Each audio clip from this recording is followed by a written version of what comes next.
ஆண்டவரும் இரட்சகருமாகிய இயேசு கிறிஸ்துவின் நாமத்தினாலே உங்கள் யாவருக்கும் வாழ்த்துதலை நான் தெரிவிக்கின்றேன்.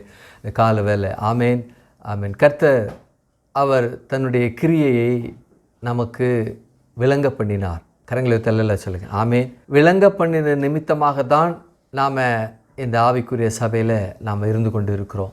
தேவனாகி கர்த்தர் இந்த பூமிக்கு அவர் தன்னுடைய கிரியையை நடப்பிக்காமல் இருந்திருப்பார். ஆனால் நாம் என்ன செய்ய முடியாது, இந்த இடத்துல இருக்க முடியாது. ரொம்ப அற்புதமான ஒரு காரியத்தை தேவனாய் கர்த்தர் விளங்க பண்ணியிருக்கிறார், செய்திருக்கிறார். ஆமேன் சொல்லுங்கள் ஆமேன். அல்லேலூயா. அதை நாம் என்ன செய்கிறோம், பெற்றிருக்கிறோம், உணர்ந்திருக்கிறோம். அப்போ பெற்றிருக்கிறோம், உணர்ந்திருக்கிறோம் என்றால் அவர் கிரியை முடித்தது போல் நமக்கும் கிரியை முடிக்கத்தக்கதாக சில காரியங்களை அவர் கொடுத்திருக்கிறார். என்ன அப்படின்னா, ஒரு விசேஷித்த அழைப்பு. அந்த அழைப்பு பற்றி நம்ம ஆராதனையில் என்ன செய்யணும் அதை பார்த்தோம். அதை குறித்ததான பாடல்களை பாடி ஆண்டவருடைய நாமத்தை என்ன செய்தோம், மகிமைப்படுத்தினோம். அழைப்பு என்பது ரொம்ப முக்கியமானது. அதாவது பிறப்பால் நம்ம மனிதர்களாக அழைக்கப்பட்டிருக்கிறோம். நம்ம விலங்கா இல்லை, மனிதர்களாக அழைக்கப்பட்டோம். இப்போ மனிதர்களாக அழைக்கப்பட்ட நிலைமை எப்படிப்பட்ட நிலைமைனா, பாவ நிலையில் இருக்கிறாங்க. ஆகவே அந்த பாவத்தை கழுவக்கூடிய நிலையில் இன்னொரு அழைப்பு இருக்குது. அதான் காமன் காலிங் அப்படிம்பாங்க. அதுதான் காமன் காலிங், பொதுவான அழைப்பு. அந்த அழைப்பில் தன்னுடைய இரத்தத்தின் மூலமாக தன்னுடைய ஜீவனை கொடுத்து நம்முடைய ஜீவனை மீட்கத்தக்க கிரியை நடப்பித்தார். இது காமன் காலிங். இன்னொன்று ஸ்பெசிஃபிக் காலிங் என்று இருக்குது. அதாவது குறிப்பிட்டு சொல்லக்கூடிய, இதற்காக நீங்கள் வாங்க அப்படின்னு. அந்த காலிங் என்னன்னா, ஆண்டவருக்காக ஊழியத்தை செய்யும்படிக்கு யூதா கோத்திரம், இன்னொன்று லேவி கோத்திரம் ஆண்டவருடைய பணி செய்வதற்காக என்ன செய்தாங்க, ஸ்பெசிஃபிக்காக அழைக்கப்படுறது. இதில் இன்னொரு காலிங் இருக்குது. அது என்னவென்றால் ஸ்பெஷல் காலிங். அது விசேஷித்த காலிங். அது என்னவென்றால், இரத்தத்தினால் கழுவப்பட்டாங்க, அவங்க தேவனுடைய பிள்ளை ஆயிட்டாங்க. பிள்ளை ஆயிட்டு சபையில் நாட்டப்பட்டாங்க. அங்கே நாட்டப்பட்டு சபைக்கு போகிறாங்க. அது மாத்திரமல்ல, சபைக்கு போனவங்க அங்கே சில ஊழியங்களை செய்யும்படி அவங்களுக்கு சொல்கிறாங்க. அப்போ அந்த ஊழியத்தை செய்கிறாங்க. அது லேவி கோத்திரம், யூதா கோத்திரமாக இருக்கிறாங்க. பாடல் பாடுற அந்த ஊழியத்தை செய்கிறாங்க. யூதா கோத்திரமாக இருந்து வேலைகளை செய்கிறாங்க. பனிமுட்டு வேலையெல்லாம் செய்யணும். சர்ச்சை கூட்டுறது, அது பாயெல்லாம் எடுத்து போடுறது, சில இடத்துல சேர்ஸ்லாம் ஒழுங்கு பண்ணுறது, பிஎஸ் சிஸ்டம்லாம் அரேஞ்ச் பண்ணுறது, இன்னும் லைட்ஸு இதெல்லாம் ஆன் ஆஃப் இருக்கா, இந்த ஆம்ப்ளிஃபயர்லாம் சரியாக ஒர்க் பண்ணுதா என்று சொல்லி என்ன செய்கிறாங்க, அதெல்லாம் பார்க்குறாங்க. அதெல்லாம் ஒரு யூதா லேவி கோத்திரம் என்று வைத்துக்கொள்வோமானால், அந்த சபைக்கு தேவனாய் கர்த்தர் போதகராக வைத்திருக்கிறார் என்றால் அதுதான் special calling. Common calling, specific calling, இன்னொன்று ஸ்பெஷல் காலிங். அதாவது பொதுவான அழைப்பு, இன்னொன்று குறிப்பிட்டு சொல்லும்படி இருக்கக்கூடிய அழைப்பு, இன்னொன்று விசேஷித்த அழைப்பு என்று சொல்லி. இந்த விசேஷித்த அழைப்பில் தான் நாம் என்ன செய்து கொண்டு இருக்கிறோம். சரி, இந்த விசேஷித்த அழைப்பில் தான் போதகர்கள் என்ன செய்கிறாங்க, சபையில் இருக்கிறாங்க. இந்த விசேஷித்த அழைப்பில் தான் மிஷினரிகள் இருக்கிறாங்க. இந்த விசேஷித்த அழைப்பில் தான் இன்னும் சுவிசேஷகர்கள் இருக்கிறாங்க. இந்த விசேஷித்த அழைப்பில் தான் இன்னும் தேவனால் அனுப்பப்படுகிற தேவனுடைய ஊழியக்காரர்களாக இருக்கிறாங்க. கரங்களை தள்ளல சொல்லுங்க. இதுதான் என்னது, ஸ்பெஷல் காலிங்.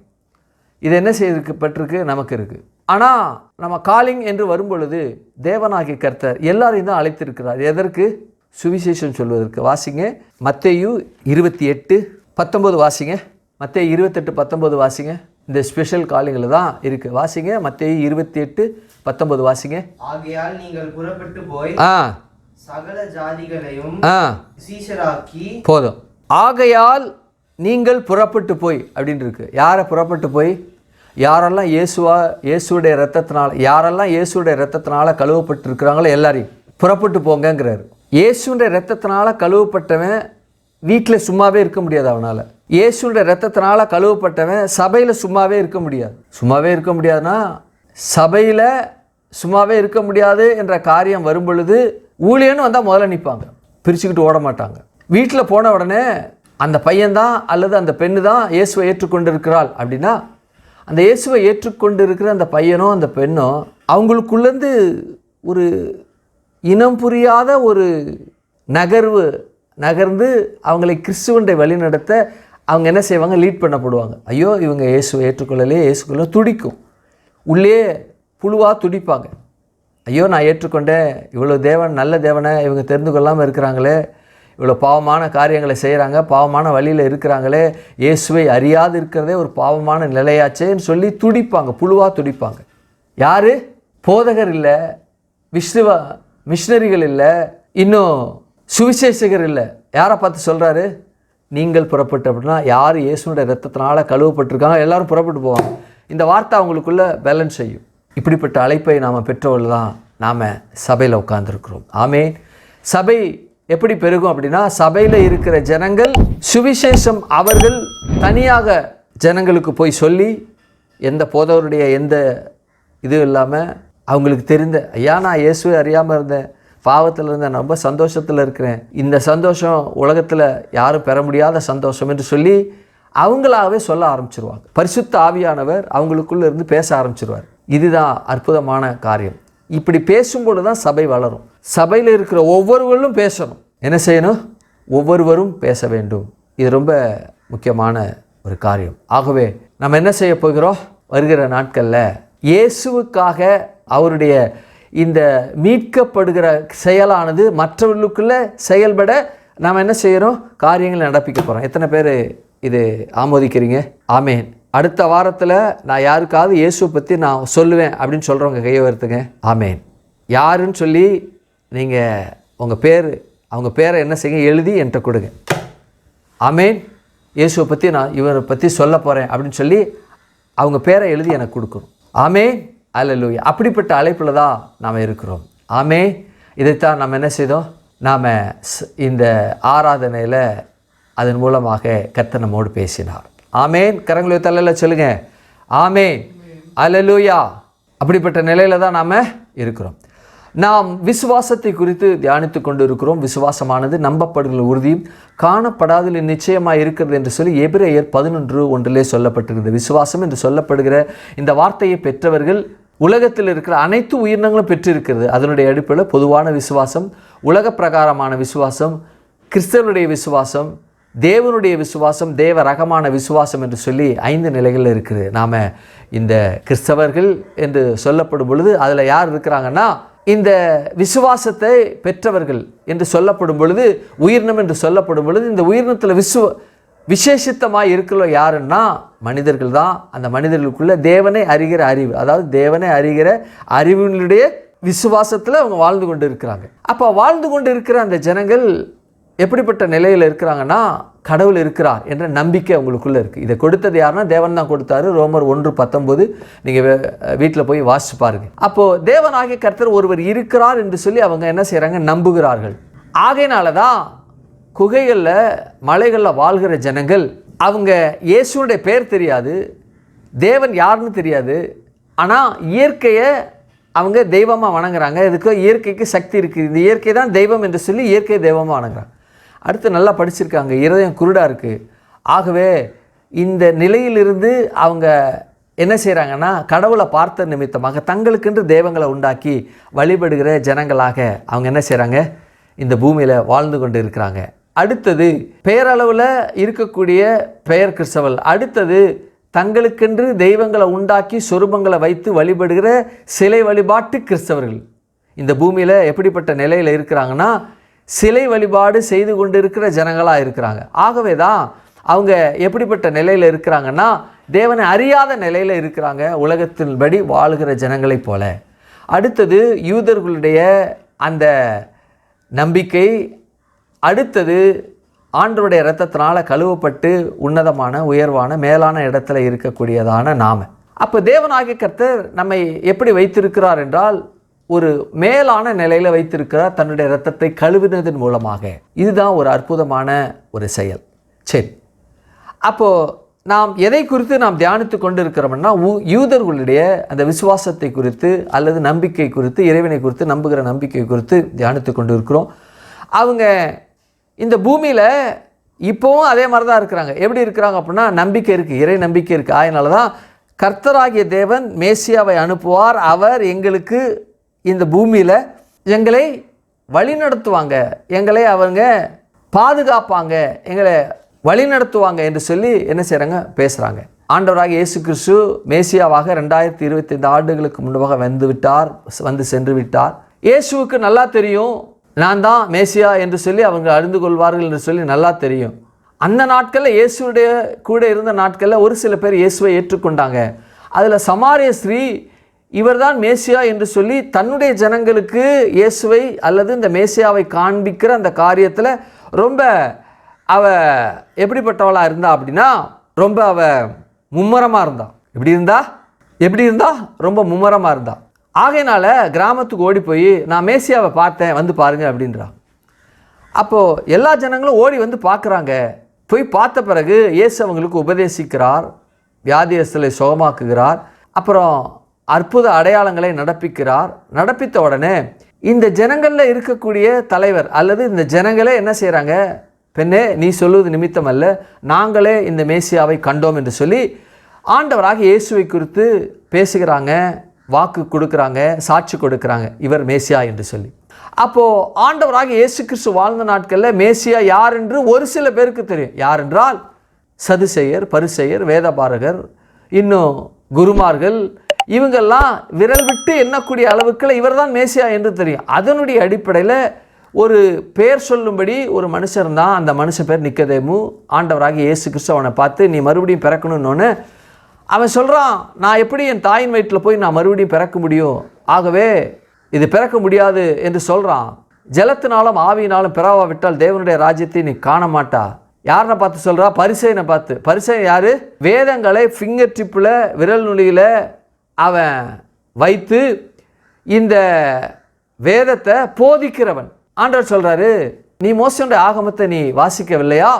வனாந்தரத்தில் இஸ்ரவேல் ஜனங்கள் அவங்க பாவம் செய்த பொழுது பாம்பு புறப்பட்டு வந்து, வனாந்தரத்திலிருந்து பாம்பு புறப்பட்டு வந்து அவர்களெல்லாம் கடித்தது, தீண்டினது, எல்லாம் செத்துக்கிட்டு இருக்கிறாங்க, எல்லாம் கூக்கல் இட்டுக்கிட்டு இருக்காங்க. மோசே நீ என்ன செய், வெண்கல சர்ப்பத்தை நீ வந்து அந்த சர்ப்பத்தை மாதிரி செய்து நீ உயர்த்து, அதை பார்க்குறவங்க எல்லாம் பிழைத்து கொள்ளணும், பிழைத்து கொள்வாங்கங்கிறாங்க. பார்த்தவங்க அத்தனை பேரும் பிழைத்து கொண்டாங்க. இது வரலாறு.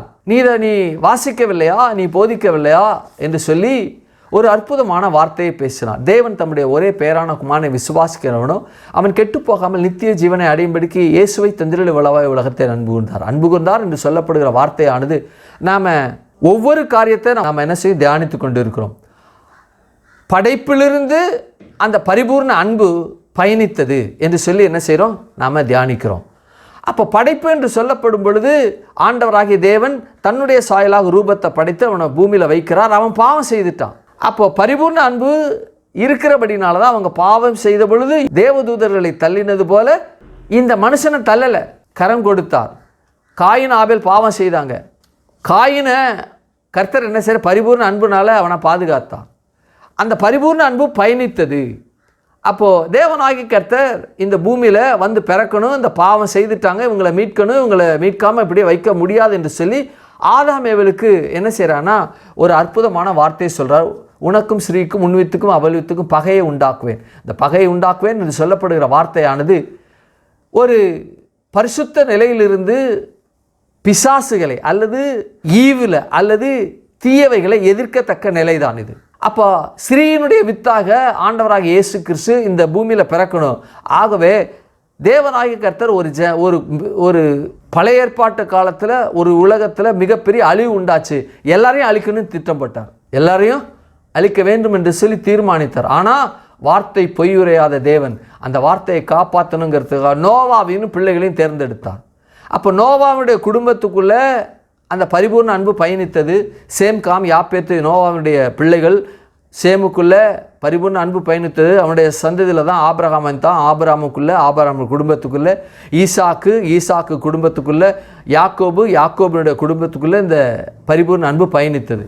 இப்போ இந்த உனக்கும் ஸ்ரீக்கும் உன்னுத்துக்கும் பகை உண்டாக்குவேன் என்று சொல்லப்படுகிற வார்த்தையானது பலிக்க வேண்டும், நடந்தேற வேண்டும், செயல்பட வேண்டும், கிரியை செய்ய வேண்டும் என்றால் இவங்க என்ன செய்யப்பட வேண்டும்?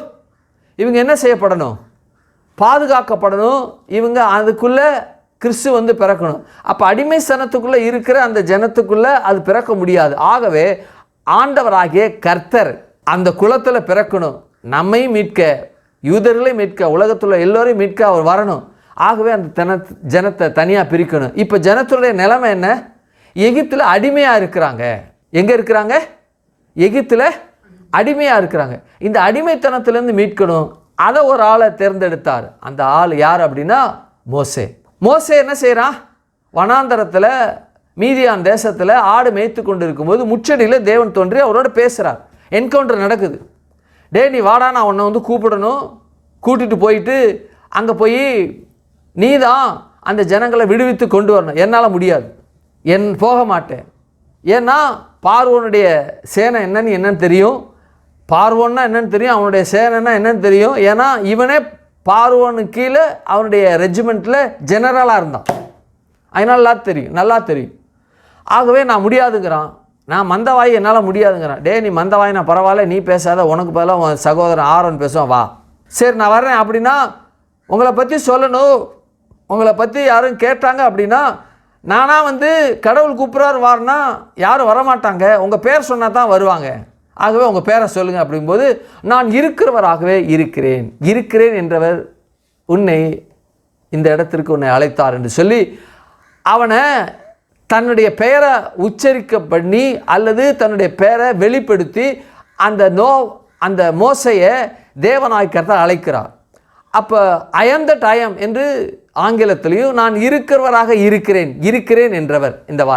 இந்த வார்த்தையை நாம் ரொம்ப நாளாக என்ன செய்து கொண்டிருக்கோம்? தியானித்து கொண்டிருக்கோம். இன்றைக்கு ஐ ஆம் ஆல்மைட்டி, இந்த இருக்கிறவராக இருக்கிறேன், ஐ ஆம் தட் ஐ ஆம் என்ற வார்த்தையினுடைய இன்னொரு பரிமாணம் அல்லது ஒரு வைரம் இருக்குமானால் அந்த வைரமானது பல கோணங்களில் பட்டை தீட்டப்பட்டிருக்கிறது. அந்த பல கோணங்களில் பட்டை தீட்டப்பட்டு இருக்கிற அந்த வைரத்தினுடைய ஒரு கோணத்தினுடைய ஒரு பிரதிபலிப்பு அல்லது ஒரு அந்த மின்னுகிற அந்த காரியம் என்னவென்றால் ஐ ஆம் ஆல்மைட்டி, ஐ ஆம் இருக்கிறேன், ஐ ஆம் ஆல்மைட்டி என்றால் என்று சொல்லப்படுகிற இந்த வார்த்தை இன்றைக்கு என்ன செய்ய போகிறோம்? தியானிக்க போகிறோம். வாசிங்க ஆதியாகமம் 17:1 வாசிங்க. 99 வயதான பொழுது கர்த்தர் ஆபிராமுக்கு தரிசனமாகி நான் சர்வ வல்லமை உள்ள தேவன். போதும். கர்த்தர் ஆபிரகாமுக்கு தரிசனமாகி நான் சர்வ வல்லமை உள்ள தேவன் என்று சொல்லி ஆபிரகாமுக்கு வெளிப்படுத்தினார். ஆபிரகாமோட பிள்ளை ஈசாக்கு, அதுக்கப்புறம் யாக்கோபுடைய சந்ததி பெருகிடுச்சு. அந்த சந்ததிகளுக்குள்ள நோவா இருக்கிறான், மன்னிக்கவும் இந்த மோசே இருக்கிறான். அந்த மோசையோடு கூட தேவனாகிய கர்த்தர் அந்த முச்சடியில் தம்மை வெளிப்படுத்துகிறார். நான் இருக்கிறவராக இருக்கிறேன். அப்போ இருக்கிறவராக இருக்கிறேன் என்ற தேவன் ஜஸ்ட் லைக் தட் இல்லை. அவர் சொல்கிறாரு நான் சர்வ வல்லமை உள்ள தேவன் அப்படிங்கிறார். ஐ ஆம் ஆல்மைட்டி அப்படிங்கிறார். நான் சர்வ வல்லமை உள்ள தேவன். அப்போ சர்வ வல்லமை உள்ள தேவன் என்று சொல்லப்படுகிற அந்த வார்த்தை சொல்லப்படுகிறது என்னவென்றால் நான் மட்டுமே சர்வ வல்லமை உள்ள தேவன். இந்த உலகத்தில் இருக்கக்கூடிய மனிதர்கள் நம்பக்கூடிய நபர்கள் வணங்கக்கூடிய எந்த கடவுளும் சர்வ வல்லமை உள்ள தேவன் இல்லை இல்லை இல்லை என்பதை பற்றி பேசுகிற காரியம்தான் ஐ ஆம் த ஆல்மைட்டி என்று சொல்லப்படுகிற காரியம். நான் சர்வ வல்லமை உள்ள தேவன். அப்போ கர்த்தர் சொல்றாரு சர்வ வல்லமை உள்ள தேவன் என்று ஏன் இந்த இடத்துல சொல்லணும் அப்படின்னா அந்த நாட்களில் இருக்கக்கூடிய கடவுள், அந்த நாட்களில் இருக்கக்கூடிய இறை வழிபாடு, அந்த நாட்களில் இருக்கக்கூடிய அனைத்து கடவுள்களோ வணங்கினாங்க. ஆனால் இயற்கைக்கு மேற்பட்ட அதிசயங்களை செய்யவில்லை. இயற்கைக்கு மேற்பட்ட அதிசயங்களை செய்யவில்லை மாத்திரமல்ல, அவர்களோடு அந்த தேவன் வந்து உலாவவில்லை. அந்த தேவன் அவர்களோடு பேசவில்லை. அந்த தேவன் அவர்களோடு தன்னுடைய மகிமையை வெளிப்படுத்தவில்லை. ஏனென்றால் அது இல்லை.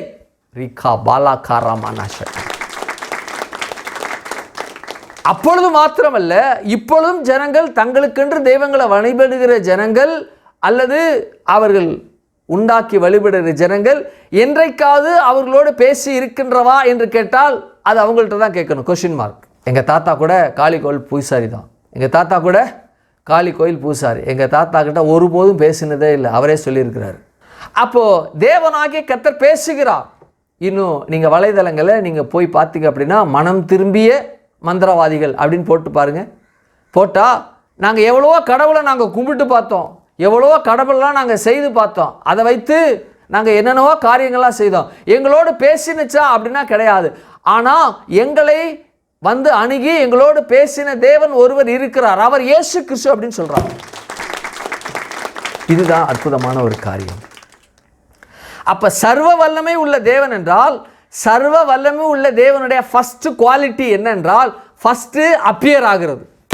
என்ன செய்வது? அப்பியர் ஆகுது. அப்பியர் ஆகி அந்த கடவுள் எந்த மனுஷனுக்கு முன்பாக அப்பியர் ஆகிறாரோ, தரிசனம் ஆகிறாரோ, அந்த அந்த மனுஷனோடு அல்லது அந்த ஜனத்துக்கு முன்பாக பேச வேண்டும். இதுதான் ஒரு அற்புதமான செயல். இதுதான் ஒரு அற்புதமான செயல்.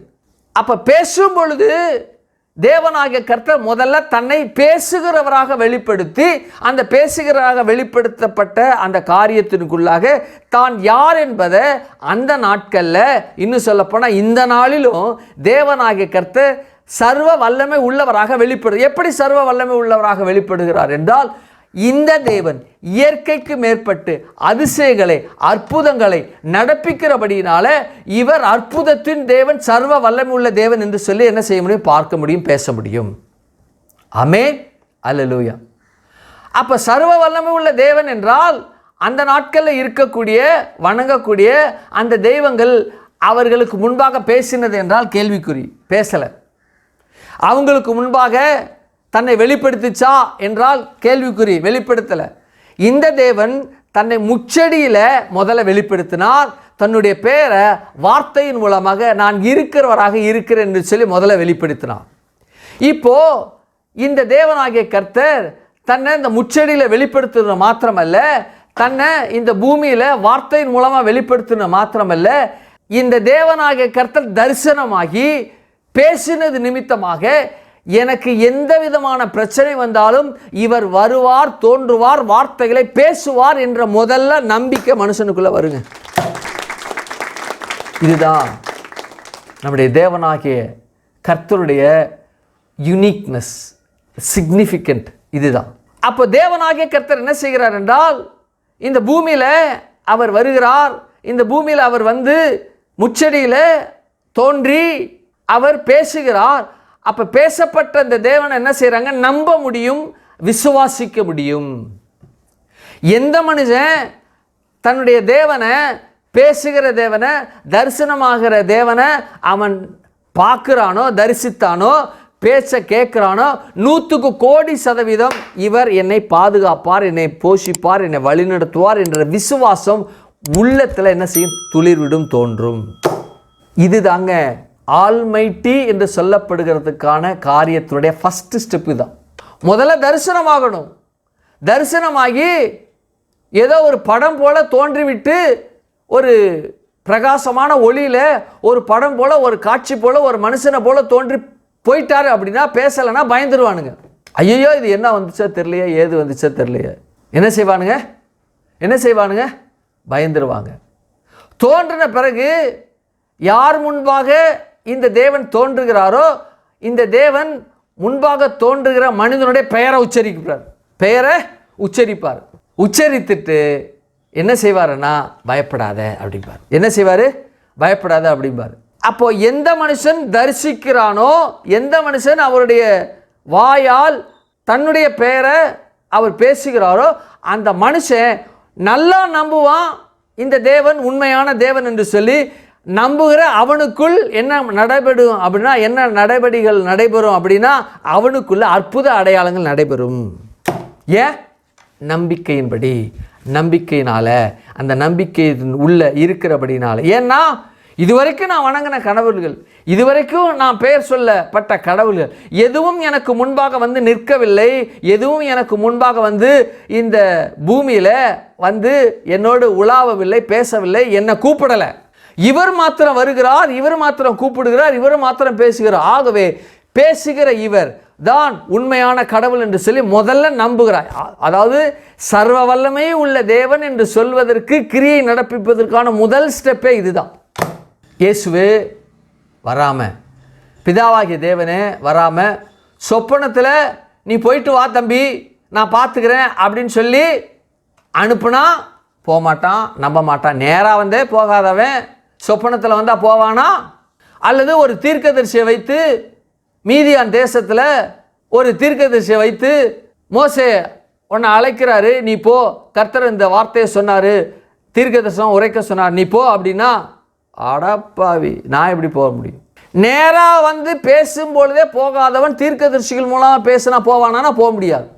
இப்போ தேவனாகிய கர்த்தர் என்ன செய்கிறார் என்றால், தன்னை முதலாவதாக வெளிப்படுத்துகிறார் அவர்கள் தரிசிக்கும்படி. ரெண்டாவது வார்த்தையின் மூலமாக பேசுகிறார். இப்போ என்ன உண்டாயிடுச்சுன்னா, நம்பிக்கை வந்துருச்சு. சரி போகிறேன், இருக்கிறவராக இருக்கிறேன் என்று சொன்ன பிறகு நம்பிக்கை வந்துருச்சு.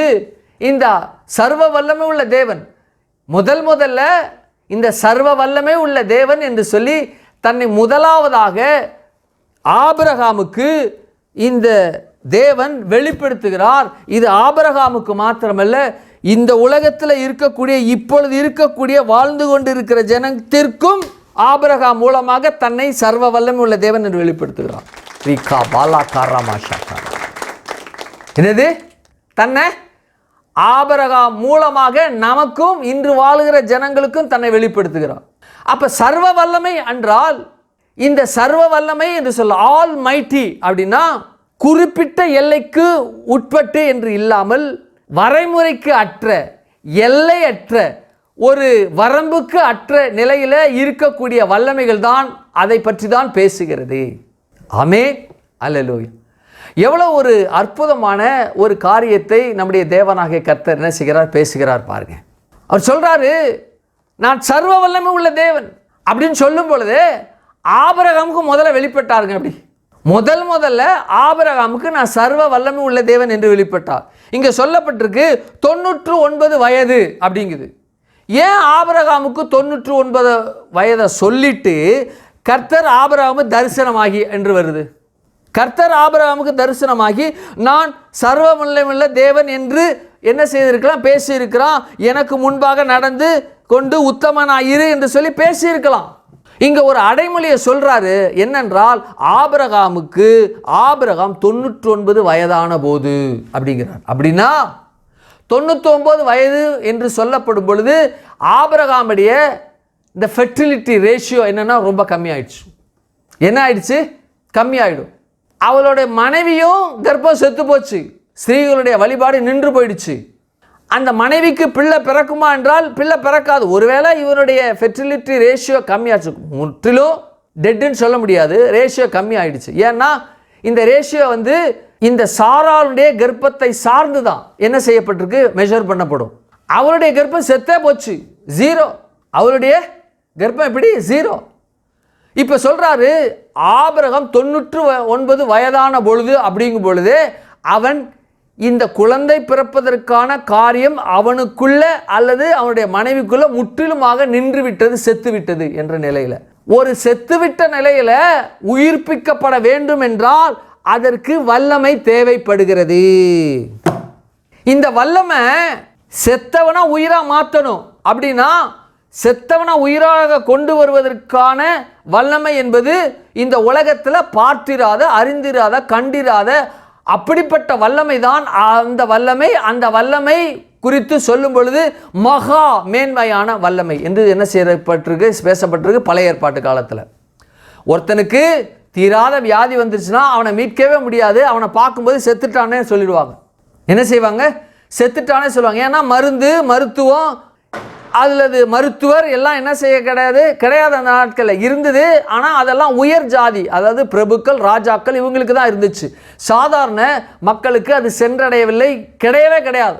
மிகுந்த திரவியம் கொடுத்து, பொருள் கொடுத்து, தன்னுடைய சரீர சுகத்திற்காக அவங்க என்ன செய்யணும், வரணும்.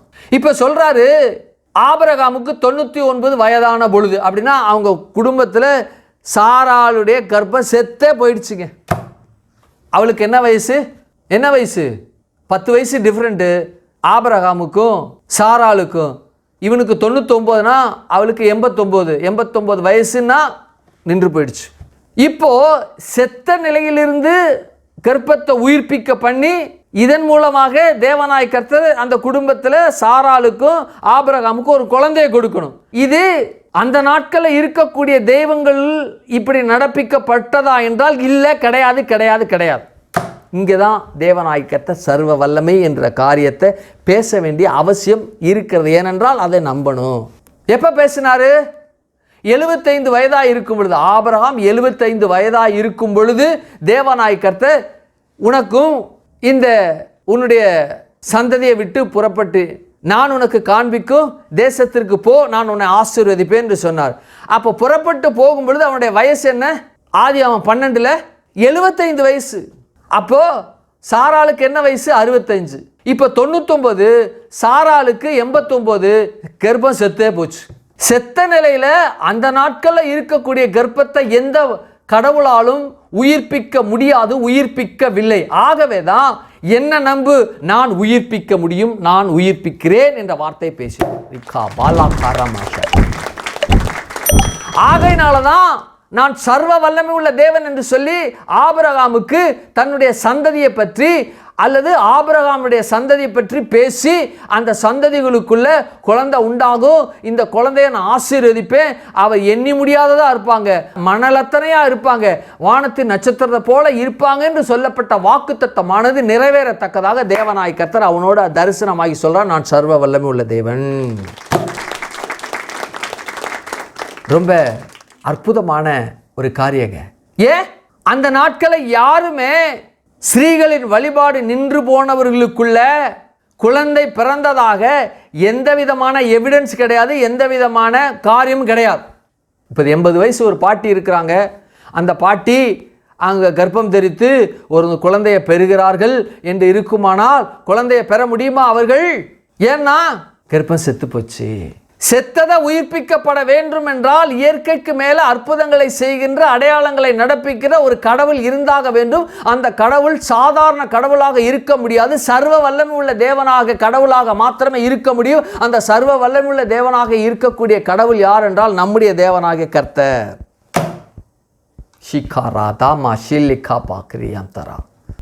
அப்போ ஆபிரகாம் 99 வயதுன்னு சொல்லும் பொழுது மற்ற கடவுளால் கைவிடப்பட்டவன், மற்ற கடவுள் இவனுக்கு ஒன்றும் செய்யவில்லை, மற்ற கடவுள் இல்லவே இல்லை என்பதை பற்றி பேசுகிற வார்த்தை தான் நான் சர்வ வல்லமையுள்ள தேவன்.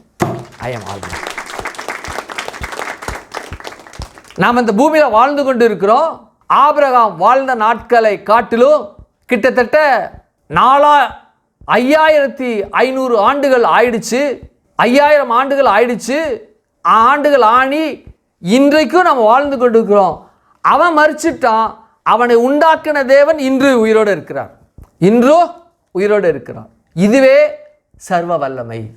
சரி, அப்போ இந்த நிலையில வாழ்ந்து கொண்டு இருக்கிற நாம், நமக்குள்ள எத்தனையோ காரியங்கள் மரித்து விட்டது, மரித்து கொண்டு இருக்கிறது, மரித்து விட்டது. ஆண்டவர் சொல்றாரு, ஒருவேளை நீங்க 55 வயசா இருக்கலாம், ஒருவேளை நீங்க 20 வயசா இருக்கலாம். 20 வயசுல உங்களுக்கு நம்பிக்கை செத்து விட்டது என்றால் சொல்றாரு, நான் சர்வ வல்லமை உள்ள தேவன். 60 வயசுல இருக்கிறீங்க, ஐயோ நான் வேலை செய்து வந்த அந்த வேலையானது நான் விட்டு வந்து விட்டேன், இனி என்னுடைய வாழ்க்கை எப்படி இருக்கும், இந்த வாழ்க்கையானது நான் எப்படி பயணிப்பேன், என்னுடைய வேலை செய்கிற அந்த காரியமானது மரித்து விட்டது, செத்து விட்டது, என்னை வீட்டுக்கு அனுப்பிட்டாங்க, அவ்வளோதான், நீ லாய்க்கில்ல போ என்று அனுப்பிட்டாங்க, என்னுடைய எதிர்காலம் எப்படி இருக்கும் என்று சொல்லி அவருடைய நம்பிக்கை செத்து விட்டது. நான் சொல்கிறேன், உயிர்ப்பிக்கப்பட வேண்டிய நீங்கள் அந்த இடத்துல இருக்கீங்க. கர்த்தராகிய தேவன் சர்வ வல்லமை உள்ள தேவனாக இருக்கிறபடினால நீங்கள் உயிர்ப்பிக்கப்படுவீங்க. செத்த உங்கள் நினைவு, செத்த உங்கள் விசுவாசம், செத்த உங்கள் நிலைமை, செத்த உங்களுடைய சரீரம், செத்த உங்களுடைய எல்லா காரியங்களும் உயிர்ப்பிக்க நிலையில் கூடியதாக தேவனாகிய கர்த்தர் வாழ்ந்து கொண்டு இருக்கிறார். என்ன சொல்கிறார்? நான் சர்வ வல்லமை உள்ள தேவன். இதுதாங்க அற்புதமான ஒரு காரியம். பயப்பட வேண்டாம். 60 வயசு என்னை அரசாங்க வீட்டுக்கு அனுப்பிருச்சு, 58 வயசு என்னை தனியார் நிறுவனம் வீட்டுக்கு அனுப்பிருச்சு, என் குடும்பம் இனி பிள்ளைங்க அப்படியே படிச்சுக்கிட்டு வர்றாங்க, இன்னும் ஒரு 2 வருஷம் தான் இருக்குது, அல்லது என் பிள்ளைக்கு திருமணம் நடைபெறணும், நான் சர்வீஸில் இருந்தேன்னா ஏதோ மாதம் இது கிடைக்கும், இப்போ நான் லோன் கூட போக முடியாது. போக வேண்டாம். கர்த்தர் சொல்கிறாரு, நான் சர்வ வல்லமை உள்ள தேவன் என்று சொல்கிறாருங்க. ஐயோ நான் மார்க் என்னால் எடுக்க முடியல, நினைவு எனக்குள்ளே இல்லை, படித்து பார்க்க எல்லாமே என்னுடைய நினைவில் நிற்க மாட்டேங்குது, என்னுடைய நினைவு ஒரு மூடப்பட்ட ஒரு பானை போல, மூடப்பட்ட கிணறு போல, மூடப்பட்ட குழி போல என்னுடைய நினைவானது, என்னுடைய சிந்தையானது, என்னுடைய அறிவானது செத்த நிலையில் இருக்குது. ஒருவேளை நீங்கள் நினைக்கலாம், பேசலாம், அல்லது அப்படிப்பட்ட நிலையில் நீங்கள் இருக்கலாம். நான் சொல்கிறேன், நான் சர்வ வல்லமையுள்ள தேவன் என்று சொல்லி தேவன் சொல்லுகிறார். அவர் உங்களை உயிர்ப்பிப்பார். சாராளுடைய செத்த கர்ப்பத்தை திறந்த அவர் உங்களுடைய நிலைமை, செத்த நிலைமையாக இருக்கக்கூடிய எல்லா நிலைமையும் அவர் உயிர்ப்பிக்க முடியும். ஏனென்றால் சர்வ வல்லமை உள்ளவர். இது எவ்வளவு ஒரு அற்புதமான ஒரு விஷயம் பாருங்க. இயற்கைக்கு மேல அற்புதங்களை, அடையாளங்களை செய்கிற தேவன் இவர். ஆகவேதான் இவர் சர்வ வல்லமை. இந்த இயற்கையை உண்டாக்கினதே இவர்தான். ஆகவே இவர் சர்வ வல்லமை. இந்த உலகத்தில் இருக்கக்கூடிய அனைத்து மனிதர்களுக்கும், விலங்குகளுக்கும், பறவைகளுக்கு தகுந்த ஆகாரத்தை கொடுத்து பாதுகாக்கிற, ஏனென்றால் இவர் சர்வ வல்லமை.